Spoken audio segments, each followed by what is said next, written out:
This is the most Android iPhone ever. Let's review iPhone 17 Pro Max.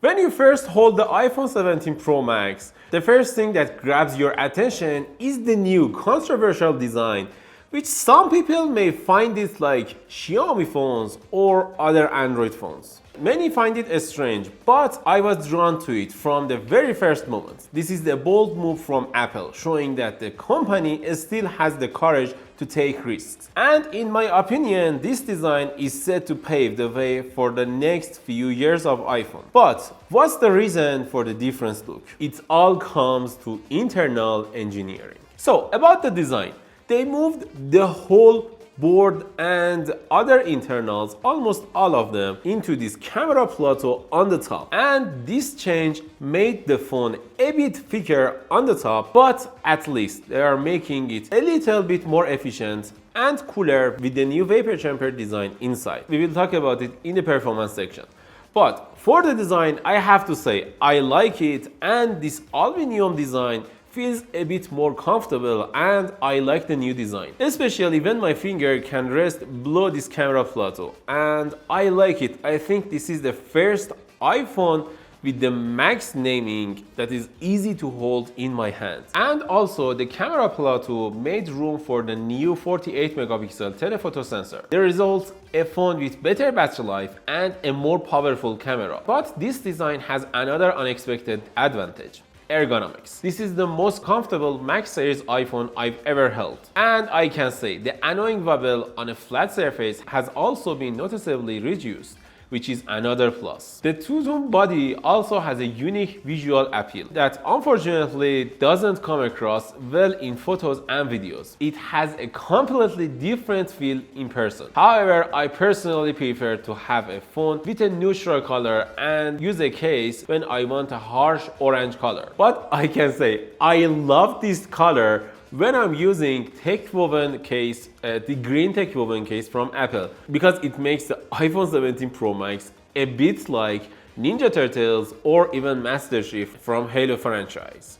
Okay, for the performance, I can say it's the first time in iPhone history we are seeing the use of vapor chamber for cooling. This system allows us to see the true power of the A19 Pro chip. Apple also finally gave in and brought 12 GB of RAM to iPhone. The same company that insisted 6 GB of RAM was enough just 2 years ago. With this amount of RAM, we should no longer have issues with apps closing in the background. Although developers will need to update their applications to take full advantage of this feature and this amount of RAM. As always, we expect this iPhone to handle demanding games and applications without a problem, and that's a huge plus for every iPhone we are seeing, because Apple is just a master on making mobile chips, even it is on the mobile or it is on the laptop. But there is a little problem here with the internal storage speed. Tests have shown us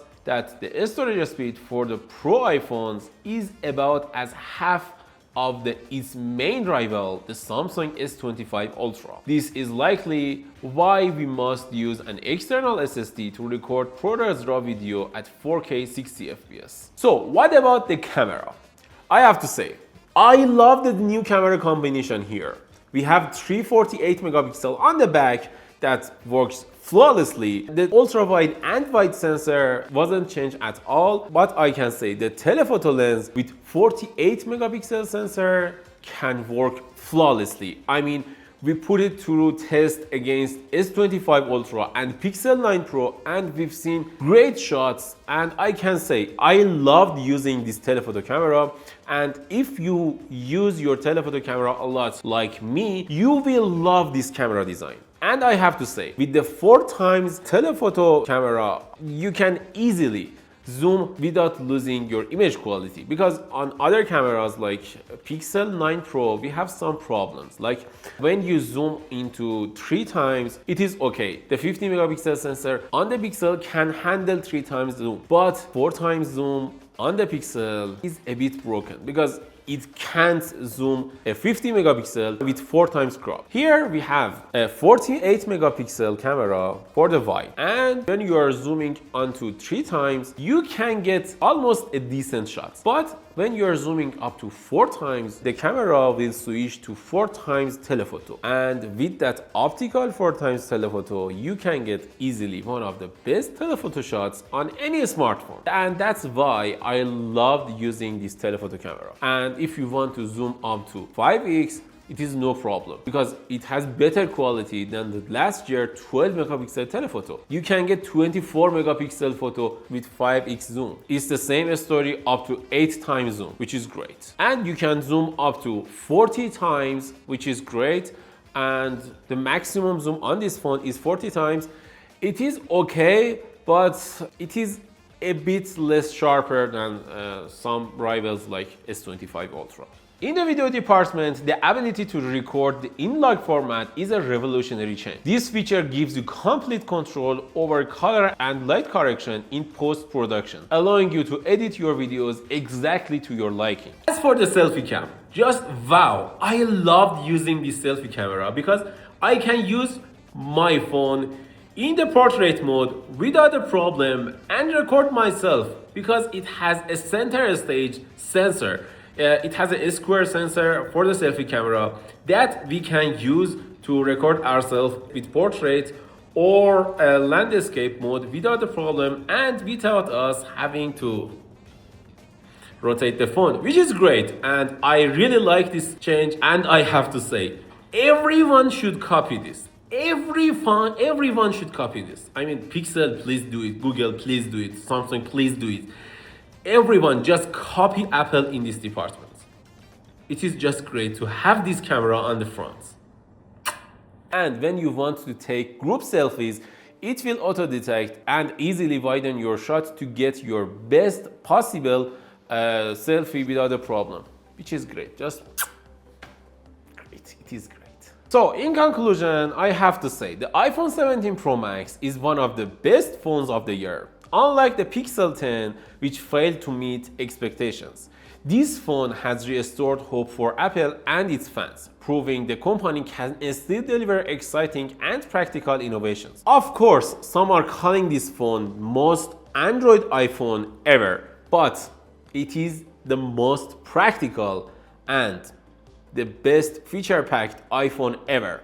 If you don't like the orange color like we have here, you can get deep blue or white, or should I say silver color, without a problem and be happy with it. And I know a lot of you will use case on your phone, so there is nothing wrong with this color. This was our review and video of iPhone 17 Pro Max, but if you want a more deeper dive or a more detailed video, I know some of other content creators on the YouTube made great videos about this phone, like Tyler Stallman that reviewed the camera of this phone with the most videographic and photographic look with this phone, which is great. Just go and check that video out.